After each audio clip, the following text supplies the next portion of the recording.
लफ्ज़ों में ऐलान करता है, दो टोक लफ्ज़ों में कहता। लेकिन कौन बोलेगा मेरे भाइयों? मैं अगर बोलता हूँ अब्दुल्ला सालिम तो मेरे ज़ुबान को रोकने की कोशिश की जाती। अभी हमारा एक प्रोग्राम था, कहाँ का? महाराष्ट्र का, 15 तारीख में। उस प्रोग्राम को कैंसिल करवा दिया RSS वालों ने। मंठा ज़िला जालना, ये 15 नवंबर को एक तरफ मेरी तस्वीर लगी थी और एक तरफ तस्वीर लगी थी फतेह अली खान सुल्तान टीपू की। टीपू सुल्तान फेमस है, मारूफ भी टीपू सुल्तान। एक तरफ उनकी तस्वीर लगी थी और पूरे एक हफ्ते से तैयारी चल रही थी उस प्रोग्राम की। अच्छा, वो प्रोग्राम कैसा था? चूंकि 20 नवंबर 1750 में ये मुजाहिद पैदा हुआ था। 20 नवंबर को उनकी यौम पैदाइश। तो यौम पैदाइश में खुशी मनाना, उनकी यौम जयंती, जन्म होने के दिन को मनाना, खुशी मनाना शरीय एतबार से जायज़ नहीं है। जो मुसलमान मनाते हैं ना अपने बच्चों का बर्थडे, हमारा बच्चा आज पैदा हुआ, हमारा आज मुन्ना पैदा हुआ, happy birthday my sweet child, happy birthday my son my daughter. गलत है। उस बच्चे की हैप्पी बर्थडे नहीं है। जिस दिन से पैदा हुआ उसकी ज़िंदगी के अय्याम घटने शुरू हो गए। अफसोस करने की जगह है उस दिन खुशी मनाने की जगह नहीं। 6000, 7000, 8000 में केक लाते हैं, अच्छे कपड़े पहनाते हैं और केक काट कर उसको खिलाते हैं। भूल जाते हैं कि अगर 60 साल इस बच्चे की उम्र है, अगर 10 साल का हो गया तो अब कितने दिन का बचा? वो 50 साल का। इस बात पर गौर करना चाहिए। लेकिन फिर भी अल्हम्दुलिल्लाह हमारे मज़हब इस्लाम में इसका रिवाज कम, जहाँ है तो काबिल इस्लाह। तो ये प्रोग्राम रखा गया, हमारा टिकट बना, हमने सफ़र शुरू किया, गए हैदराबाद पहुँचे। अपना दरभंगा एयरपोर्ट से हमने फ़्लाइट ली, हैदराबाद पहुँचे। वहाँ से बाई ट्रेन जाना था, जाकर के एक शहर में रुकना था, जाकर हम रुके। तो अब लेने के लिए जब वो आएंगे तो उससे पहले वहाँ के जो SHO हैं, जो PIA हैं, इंस्पेक्टर साहब पहुँचे, कमेटी वालों को बुलाया कि आप लोग आइए, आप लोगों का ये प्रोग्राम अल्लाह के वास्ते, वो ये बोलता अल्लाह के वास्ते आप लोग ये प्रोग्राम पोस्टपोन कर दीजिए।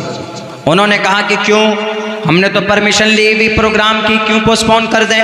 उन्होंने कहा इसलिए पोस्टपोन करना होगा कि आपके इस प्रोग्राम का गलत फ़ायदा कुछ लोग उठाने वाले हैं, कुछ लोग मतलब फसादी तंजीम। और वह कौन कौन है आप लोग खुद नाम जानते हैं, RSS बजरंग दल वाले। उससे पहले कुछ दंगे भी हुए। उन्होंने कहा कि भाई लोग, मैं आपके फेवर में हूँ, मेरी नौकरी का सवाल है, आप लोग मेरी बात मान जाइए, आप ये प्रोग्राम रद्द कर दीजिए। आज 1 महीने के बाद कर लीजिएगा, मैं खुद कराऊंगा आपका ये प्रोग्राम। तो वहाँ के कमेटी वालों ने कहा कि इसमें कौन सी बड़ी बात, मौलाना कोई MP MLA थोड़े ना है, मौलाना कोई CM भी नहीं, मौलाना कोई फेंकू भी नहीं है, मौलाना कोई लाल बुजक्कर भी नहीं है। वो तो मौलाना साहब है, धार्मिक आदमी है, मजहबी आदमी है, कुरान और हदीस की रोशनी में बात करेंगे और टीपू सुल्तान के इतिहास जो है वो लोगों के सामने रखेंगे।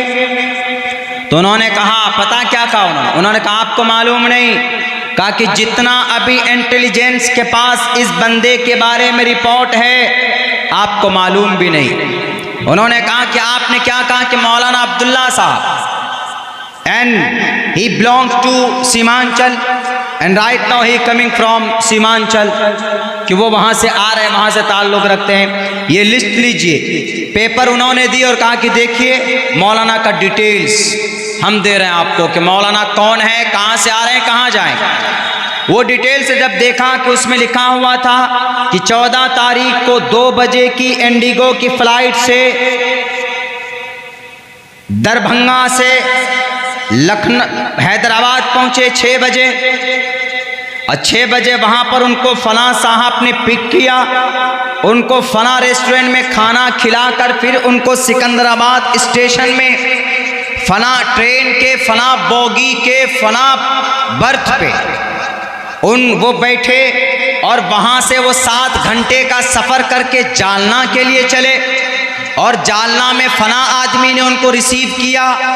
रिसीव करने के बाद अब वहाँ से आप लोग फना जाओगे लेने के लिए। मौलाना का 2 घंटे का बयान होगा टीपू सुल्तान के इतिहास पर और 2 घंटा बयान के बाद फिर मौलाना यहाँ से बाई ट्रेन जाएंगे मुंबई और मुंबई में वहाँ पर 11:10 की फ्लाइट है गो एयर और उस गो एयर से मौलाना रांची जाएंगे और रांची में प्रोग्राम मौलाना का फना जगह है और मौलाना की इतनी उम्र है, मौलाना की अभी तक की तकरीबन 450 स्पीचेस यूट्यूब में मौजूद है और मौलाना का स्कूल है। पूरी डिटेल जो भी है सारी डिटेल। मौलाना पॉलिटिकली फना पार्टी से बिलोंग करते हैं। मौलाना इलेक्शन में फाइट करने वाले हैं, किसी वजह से टिकट नहीं मिला, लेकिन इनका वहाँ पर विधायक को जिताने में एक रोल रहा है।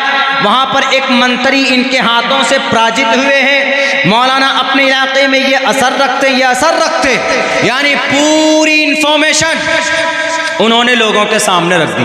अब लोगों ने देखा कि हम जिनको कुछ नहीं समझ रहे थे उनके बारे में इतने सारे डिटेल से इनको मालूम है।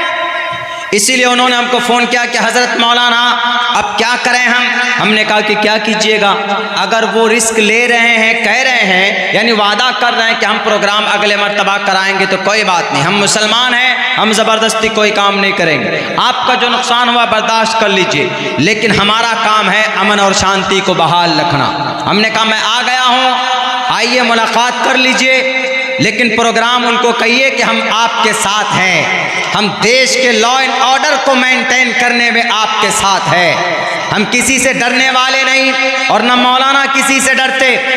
बस वादा हुआ, प्रोग्राम अगले तारीख तक के लिए, दिसंबर के लास्ट तक के लिए मुलतवी हो गया।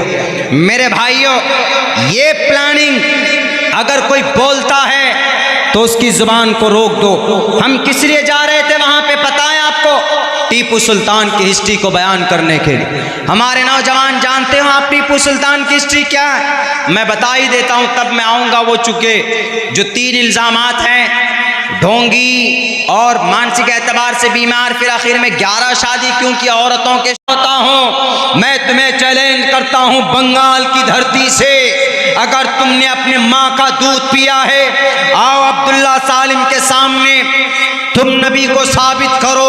नबी ढोंगी थे, नबी मानसिक एतबार से बीमार थे, लेकिन तुम नहीं साबित कर पाओगे। लेकिन मैं गुलाम हूँ, मैं आशिक़ रसूल हूँ। इंशाअल्लाह मेरे बदन में खून का आखिरी कतरा रहने तक मैं नबी की नबुव्वत का, नबी की रिसालत का दुनिया की तमाम ग्रंथों से साबित करूँगा और मैं कहूँगा दुनिया वालों, ये वसीम रिजवी झूठा है, ये एजेंट है, ये मौजूदा वक्त के हुक्मरानों का ये चेला है, ये गुलाम है, ये उनके चापलूसी करता है, उनके तलवों को ये चापता है। मैं कहूँगा वसीम रिजवी उठाओ, अगर नबी मानसिक एतबार से बीमार होते तो तुरिया तिबरानी